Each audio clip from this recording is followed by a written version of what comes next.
আপনার স্ত্রী 3টা স্টেপে আপনার জীবন থেকে দূরে সরে যাবে। নাম্বার 1, প্রথমে সে তার মনের যত লুকানো কষ্টের কথা আছে সব আপনাকে বলবে, কিন্তু আপনি সেগুলো শুনে কোনো গুরুত্বই দিবেন না। তখন সে কষ্ট পেয়ে আপনার সাথে অভিমান করবে আর ভাববে হয়তোবা সে এখন না, কিন্তু একদিন না একদিন আমার কষ্টের কথাগুলো বুঝবে, আমাকে গুরুত্ব দিবে।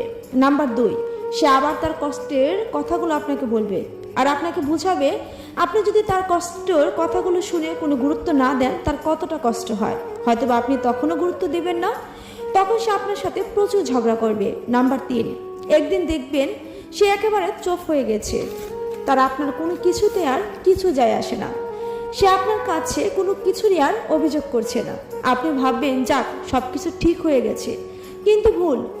একদিন দেখবেন সামান্য একটু ভুলের অজুহাতে সে আপনাকে ছেড়ে দূরে চলে যাবে। সেটার জন্য আপনি মোটেও প্রস্তুত থাকবেন না।